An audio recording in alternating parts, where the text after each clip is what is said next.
บทบูชาพระรัตนตรัย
บทปุพพภาคานมการนมัสการพระพุทธเจ้าท่านยังพุทธสาภควาโตปุพพภาคานมการังกโรมาเส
บทไตรสรณคมพุทธังสรณังคัจฉามิข้าพเจ้าขอถึงพระพุทธเจ้าว่าเป็นสรณะธัมมังสรณังคัจฉามิข้าพเจ้าขอถึงพระธรรมว่าเป็นสรณะสังฆังสรณังคัจฉามิข้าพเจ้าขอถึงพระสงฆ์ว่าเป็นสรณะทุติยัมปิพุทธังสรณังคัจฉามิแม้ครั้งที่สองข้าพเจ้าขอถึงพระพุทธเจ้าว่าเป็นสรณะทุติยัมปิธัมมังสรณังคัจฉามิแม้ครั้งที่สอง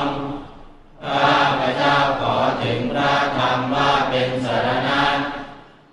ทุติยัมปิสังฆังสรณังคัจฉามิแม้ครั้งที่สองข้าพเจ้าขอถึงพระสงฆ์ว่าเป็นสรณะตติยัมปิพุทธังสรณังคัจฉามิแม้ครั้ง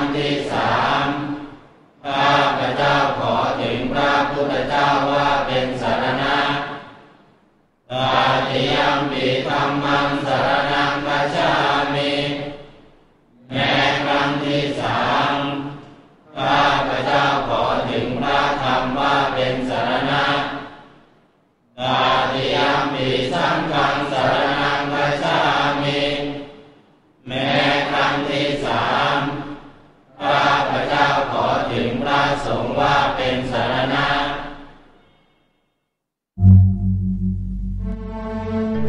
บทสรรเสริญคุณพระรัตนตรัยยินดีปิสุภะคะวา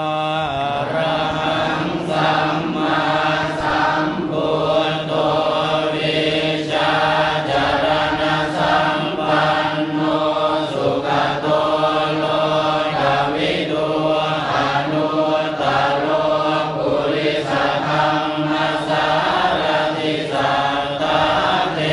วมนุสสานังพุทโธภควา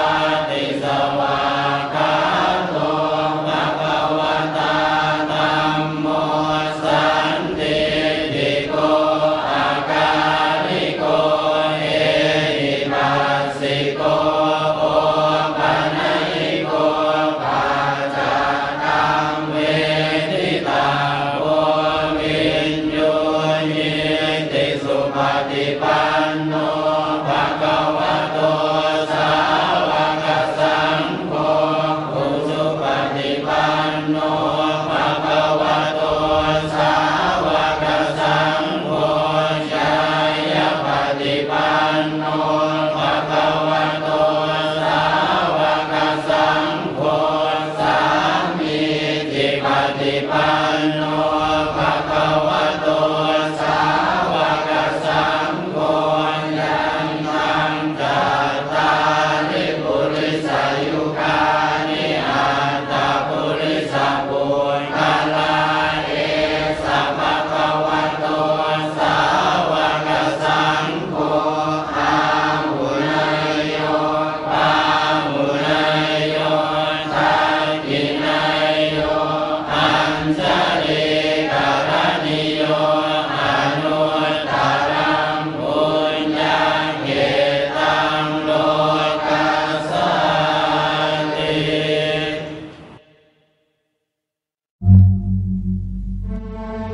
บทพุทธชัยมงคลคาถาอาหุงสหายสมปินิมิตาสาวุธันตังปรีเมฆรังอุทิตาโพรัสเสนามาลังดานาติธัมมวิธินาชิตวามุนินโทตันเตชัสสะภวตุเมชัยมังกาลานิมาราติเรกมมิโยจิตตัสสะภะรังเอโกลัมปนาลวะกัมมังธรรมทาตยังกังขันติสุตังตวิธินาชิตวามุนินโทตันเตชัสสะภวตุเมชัยมังคาลานินาราคิลิงกัจจวรังอติมาตาภูตังภาวะกิจจกรรมสนิวัสสุตารุนันตังเมตังมุเสกวิธินาชิตวามุนินโทตันเตชัสสะภวตุเมชัยมังคาลานิอุกิตตากรรมติหัตถสุทารุนันตังภาวันติโยชนะปตังภุริมา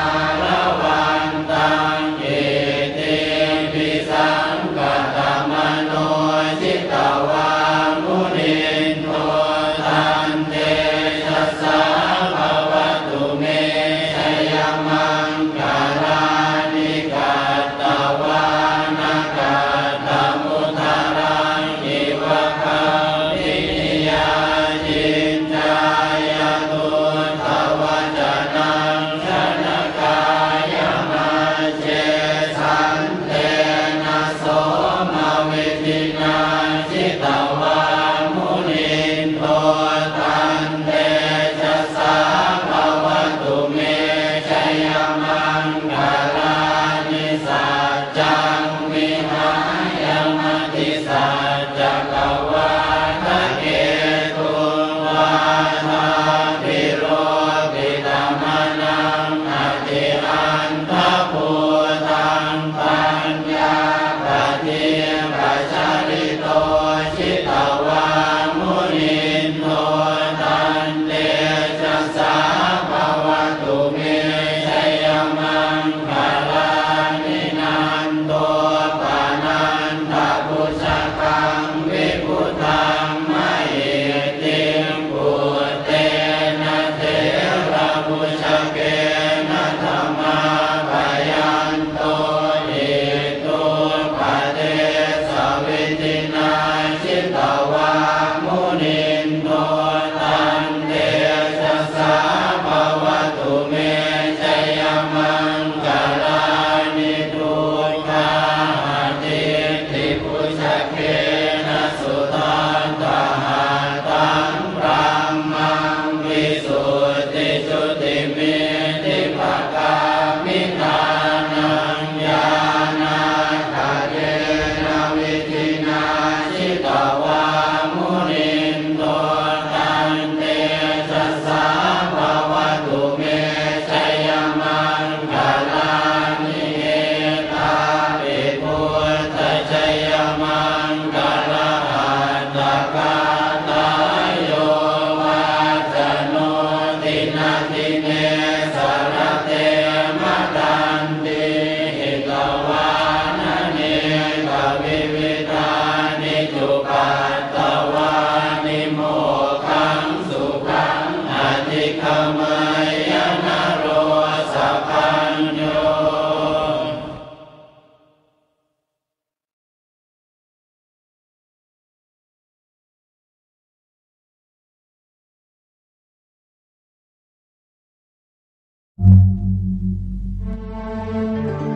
บทชยปริต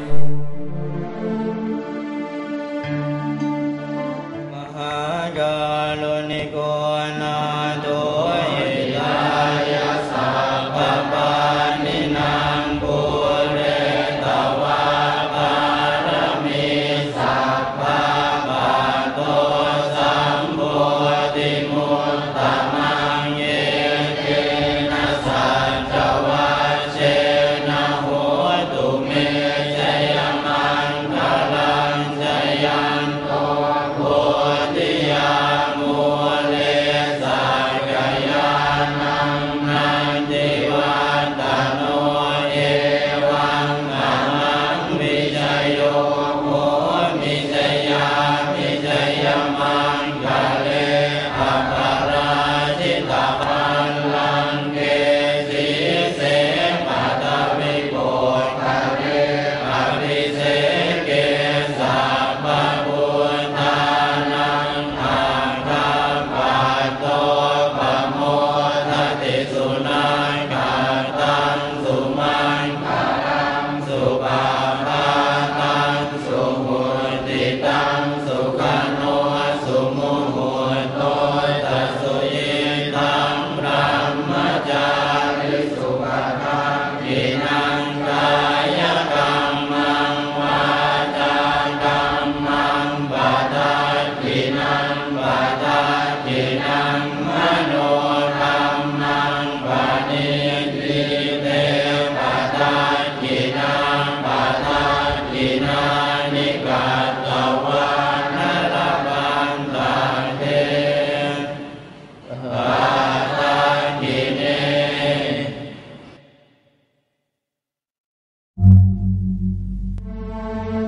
บทสภมงคลคาถา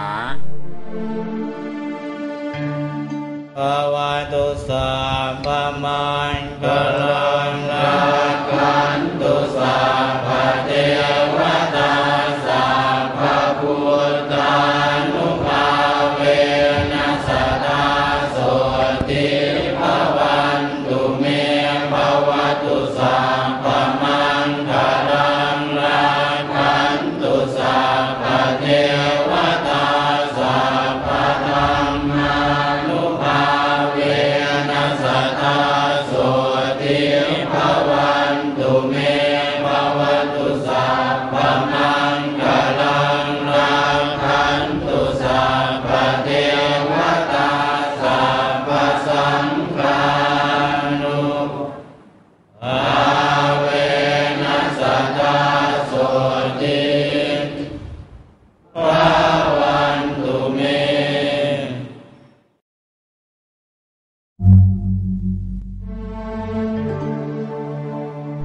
ระคาถาชินบัญชร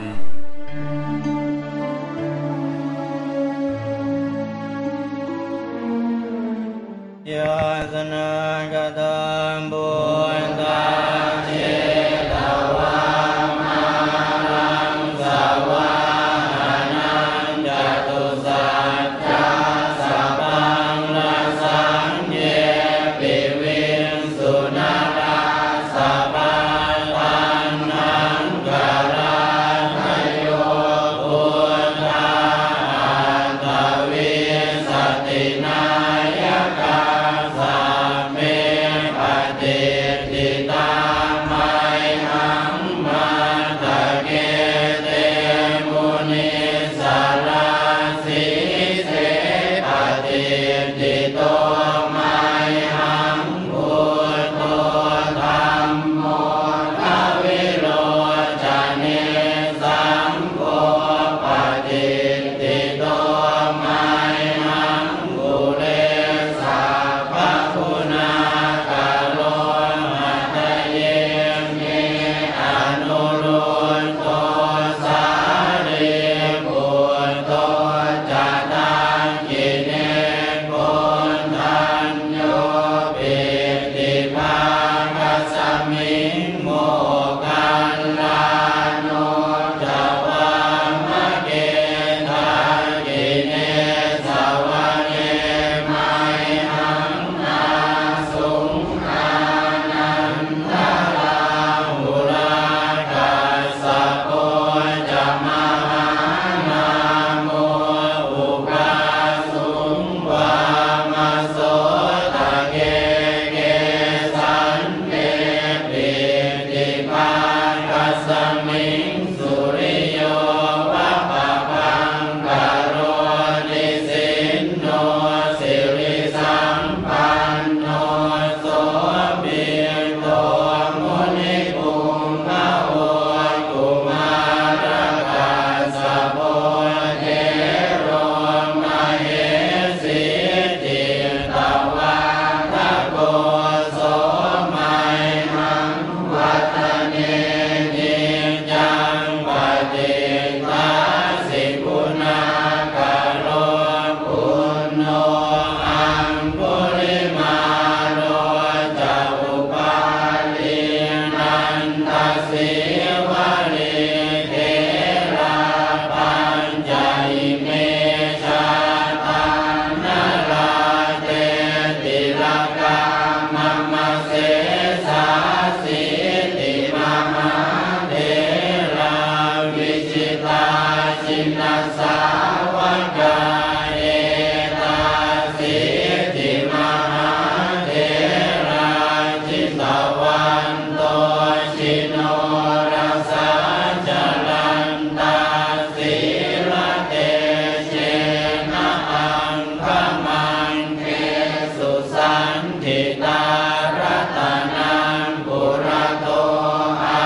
สิตังกิเนเมตสุตตะกังทัสสังฆังปัจจโตอาสิวาเมอังกุลิมาลกังขันธโมระปะริตังจะอาตานาติยสุตตะกังนาคาเสชะทานังนาสิเสสะภาการสันติตาชินานาวรสังโยตัสสะปะปะการลังกตาวาทปิตาทิสัญชาตาปายิราชันตุปัตถวาอาเสสาวินัยยังยันตุอนันตชินเตชะสาวะสะโตเมสกิจเจนะสัทธาสัมพุทธปัญจเรชินปัญจรมาจังมิวิหารันตังมหิตาเลสัทธาภาเลตุมังสัพเพเตมหาปุริสาสัพพะ